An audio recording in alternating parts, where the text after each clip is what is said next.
ಸ್ನೇಹಿತರೆ, ಜ್ಞಾನಭೂಮಿ ಕನ್ನಡ ಯೂಟ್ಯೂಬ್ ಚಾನಲ್ಗೆ ಸ್ವಾಗತ ಸುಸ್ವಾಗತ. ನಾನು ಇಂದು ನಿಮ್ಮನ್ನು ಕರ್ನಾಟಕದ ಪಕ್ಷಿಕಾಶಿ ಮಂಡ್ಯ ಜಿಲ್ಲೆಯ ಶ್ರೀರಂಗಪಟ್ಟಣದ ಬಳಿ ಇರುವ ರಂಗನತಿಟ್ಟು ಪಕ್ಷಿಧಾಮಕ್ಕೆ ಕರೆದುಕೊಂಡು ಹೋಗ್ತೀನಿ. ಬನ್ನಿ ಸ್ನೇಹಿತರೆ, ಈ ಸುಂದರ ಪ್ರಕೃತಿಯನ್ನು ಒಟ್ಟಿಗೆ ಸವಿಯೋಣ. ಕಾವೇರಿ ನದಿಯ ದಡದಲ್ಲಿರುವ ರಂಗನತಿಟ್ಟು ಪಕ್ಷಿಧಾಮ ರಾಜ್ಯದ ಅತಿ ದೊಡ್ಡ ಪಕ್ಷಿಧಾಮ ಆಗಿದೆ. ಇಲ್ಲಿ ಸುಮಾರು 221ಕ್ಕೂ ಹೆಚ್ಚು ಪ್ರಭೇದದ ಪಕ್ಷಿಗಳನ್ನು ನೋಡಬಹುದು. ವಿಶೇಷ ಅಂದರೆ ರಷ್ಯಾದ ಸೈಬೀರಿಯಾ, ಆಸ್ಟ್ರೇಲಿಯಾ ಮತ್ತು ಉತ್ತರ ಅಮೆರಿಕಾ, ಯುರೋಪ್ ಖಂಡಗಳಿಂದ ಪಕ್ಷಿಗಳು ರಂಗನತಿಟ್ಟುಗೆ ವಲಸೆ ಬರುತ್ತವೆ. ಇಲ್ಲಿನ ಪ್ರಮುಖ ಆಕರ್ಷಣೆ ಅಂದರೆ ಬೋಟಿಂಗ್. ನದಿಯ ಮಧ್ಯ ದೋಣಿಯಲ್ಲಿ ಹೋಗ್ತಾ ಇರುವಾಗ ಕಲ್ಲಿನ ಮೇಲೆ ಬಿಸಿಲು ಕಾಯಿಸಿಕೊಳ್ಳುವ ಮೊಸಳೆಗಳು ಮತ್ತು ಮರದ ಕೊಂಬೆಗಳ ಮೇಲೆ ಗೂಡು ಕಟ್ಟಿರುವ ಬಣ್ಣ ಬಣ್ಣದ ಹಕ್ಕಿಗಳನ್ನು ನೋಡೋದೇ ಒಂದು ಚಂದ, ಒಂದು ಸೊಬಗು. Pendant Starc, open bill Starc ಮತ್ತು ಕಿಂಗ್ ಫಿಶರ್ಗಳನ್ನು ನೀವು ಇಲ್ಲಿ ಹತ್ತಿರದಿಂದ ನೋಡಬಹುದು. 1645ರಲ್ಲಿ ಆಗಿನ ಮೈಸೂರು ಮಹಾರಾಜರಾಗಿದ್ದ ಕಂಠೀರವ ನರಸಿಂಹರಾಜ ಒಡೆಯರ್ ಅವರು ಕಾವೇರಿ ನದಿಗೆ ಅಡ್ಡಲಾಗಿ ಒಂದು ಚಿಕ್ಕ ಡ್ಯಾಮ್ ನಿರ್ಮಿಸಿದಾಗ ರಂಗನತಿಟ್ಟಲ್ಲಿ ಚಿಕ್ಕ ಚಿಕ್ಕ ದ್ವೀಪಗಳು ನೈಸರ್ಗಿಕವಾಗಿ ಸೃಷ್ಟಿ ಆಯಿತು. ಈ ಹೊಸ ದ್ವೀಪಗಳು ಸ್ಥಳೀಯ ಪಕ್ಷಿಗಳಾದ ನೀರುಕಾಗೆ, ಬೆಳ್ಳಕ್ಕಿ, ಹೆಜ್ಜಾರ್ಲೆ ಮುಂತಾದ ಪಕ್ಷಿಗಳು ಗೂಡು ಕಟ್ಟಿ ತಂಗಲು ನೆಲೆ ಆಯಿತು. ಪಕ್ಷಿಧಾಮದ ಉಗಮ 1939ರಲ್ಲಿ ಮಹಾರಾಜರಾಗಿದ್ದ ನಾಲ್ವಡಿ ಕೃಷ್ಣರಾಜ ಒಡೆಯರ್ ಅವರು ಭಾರತದ ಪಕ್ಷಿ ಮನುಷ್ಯ ಎಂದೇ ಹೆಸರಾದ ಸಲೀಂ ಆಲಿ ಅವರನ್ನು ಮೈಸೂರು ರಾಜ್ಯದ ಪಕ್ಷಿಗಳ ಸಮೀಕ್ಷೆಗೆ ಕರೆಯುತ್ತಾರೆ. ಪಕ್ಷಿ ತಜ್ಞ ಡಾಕ್ಟರ್ ಸಲೀಂ ಆಲಿ ಅವರು ರಂಗನತಿಟ್ಟು ದ್ವೀಪಗಳಿಗೆ ಭೇಟಿ ನೀಡಿದಾಗ ಅಲ್ಲಿನ ಪಕ್ಷಿಗಳ ವೈವಿಧ್ಯತೆಯನ್ನು ಕಂಡು ಬೆರಗಾದರು. ಮೈಸೂರು ಮಹಾರಾಜರು 1940ರಲ್ಲಿ ಇದನ್ನು ಸಂರಕ್ಷಿತ ಪಕ್ಷಿಧಾಮ ಎಂದು ಘೋಷಿಸಿದರು. ರಂಗನತಿಟ್ಟು ಪಕ್ಷಿಧಾಮ 0.67 ಚದುರ ಕಿಲೋಮೀಟರ್ ವಿಸ್ತೀರ್ಣದಲ್ಲಿ ಹರಡಿಕೊಂಡಿದೆ. ಅಂದರೆ 166 ಎಕರೆ ಇದೆ. ಕಾವೇರಿ ನದಿಯ ದಡದಲ್ಲಿರುವ ರಂಗನತಿಟ್ಟು ಪಕ್ಷಿಧಾಮದ ಸುತ್ತಮುತ್ತ 25ಕ್ಕೂ ಹೆಚ್ಚು ಸಣ್ಣ ಸಣ್ಣ ದ್ವೀಪಗಳಿವೆ.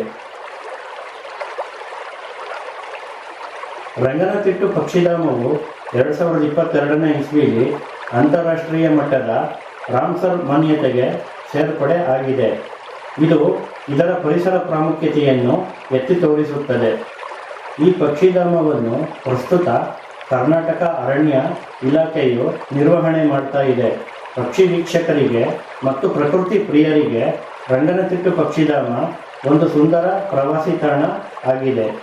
ರಂಗನತಿಟ್ಟು ಪಕ್ಷಿಧಾಮದ ಸಮಯ ಪ್ರತಿದಿನ ಬೆಳಗ್ಗೆ 9 ಗಂಟೆಯಿಂದ ಸಂಜೆ 6 ಗಂಟೆಯವರೆಗೆ ರಂಗನತಿಟ್ಟು ಪಕ್ಷಿಧಾಮ ಓಪನ್ ಇರುತ್ತೆ.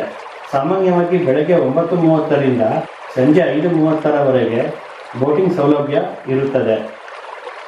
ರಂಗನತಿಟ್ಟು ಪಕ್ಷಿಧಾಮ ಪ್ರವೇಶ ಶುಲ್ಕ 80 ರೂಪಾಯಿ ಇದೆ. ಕೊಂಬೋ ಆಫರ್ಗೆ ಬೋಟಿಂಗ್ ಮತ್ತು ಪ್ರವೇಶ ಶುಲ್ಕ ಎರಡನ್ನೂ ಸೇರಿ ಒಟ್ಟಿಗೆ 200 ರೂಪಾಯಿಗೆ ಟಿಕೆಟ್ ಇದೆ. ವಾಹನಗಳನ್ನು ಪಾರ್ಕಿಂಗ್ ಮಾಡಲು ಜಾಗ ಇದೆ. ಪಾರ್ಕಿಂಗಿಗೆ ಪ್ರತ್ಯೇಕ ಶುಲ್ಕ ಇದೆ. KRS ಡ್ಯಾಮ್ ತುಂಬಿ ಕಾವೇರಿ ನದಿಯಲ್ಲಿ ನೀರಿನ ಮಟ್ಟ ಹೆಚ್ಚಾದಾಗ ಮತ್ತು ಜಾಸ್ತಿ ಮಳೆ ಬಂದಾಗ ಸುರಕ್ಷತೆಯ ದೃಷ್ಟಿಯಿಂದ ಬೋಟಿಂಗನ್ನು ಸ್ಥಗಿತಗೊಳಿಸುತ್ತಾರೆ. ರಂಗನತಿಟ್ಟು ಪಕ್ಷಿಧಾಮದಲ್ಲಿ ವಿಶೇಷ ಬೋಟ್ಗಳ ಸೌಲಭ್ಯ ಇದೆ. ಇದನ್ನು ಅಲ್ಲಿಯ ಕಚೇರಿಯಲ್ಲಿ ಕೇಳಿ ದುಡ್ಡು ಕೊಟ್ಟು ಪಡೆಯಬಹುದು. ವಲಸೆ ಹಕ್ಕಿಗಳನ್ನು ನೋಡಲು ನವೆಂಬರ್ ತಿಂಗಳಿಂದ ಮಾರ್ಚ್ವರೆಗೆ ಭೇಟಿ ನೀಡುವುದು ಉತ್ತಮ ಸಮಯ ಆಗಿದೆ.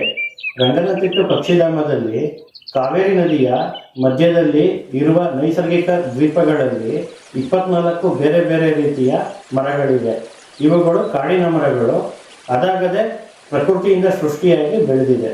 ಅವುಗಳ ಹೆಸರುಗಳು ಈ ರೀತಿ ಇದೆ: ಶ್ರೀಗಂಧ, ಹೊಂಗೆ, ನೇರಳೆ, ಮಾವು, ಹಲಸು, ಹತ್ತಿ, ಆಲ, ಅರಳಿ, ಬೇವು, ಸಂಪಿಗೆ, ಕಾಡು ಬಾದಾಮಿ, ಕುಂಕುಮ, ಗೊಬ್ಬಳಿ, ರಾಂಫಲ, ಬನ್ನಿ, ಕಾಡು ಹುಣಸೆ, ಹಿಪ್ಪೆ, ನೆಲ್ಲಿಕಾಯಿ ಮರ, ಸಪೋಟ, ಅಂಜೂರ, ಪನ್ನೇರಳೆ, ಶಿಸ್ಸು ಮತ್ತು ಸೀಬೆ.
ಗೆಳೆಯರೇ, ನಿಮಗೂ ಪಕ್ಷಿಗಳ ಲೋಕ ಇಷ್ಟ ಆದರೆ ರಂಗನತಿಟ್ಟುಗೆ ಒಮ್ಮೆ ಭೇಟಿ ಕೊಡಿ.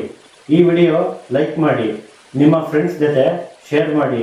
ಇಂತಹ ಇಂಟರೆಸ್ಟಿಂಗ್ ವಿಡಿಯೋಗಳಿಗಾಗಿ ಜ್ಞಾನಭೂಮಿ ಕನ್ನಡ ಚಾನಲ್ಗೆ ಸಬ್ಸ್ಕ್ರೈಬ್ ಆಗೋದನ್ನು ಮರಿಬೇಡಿ. ಮುಂದಿನ ವಿಡಿಯೋದಲ್ಲಿ ಸಿಗೋಣ.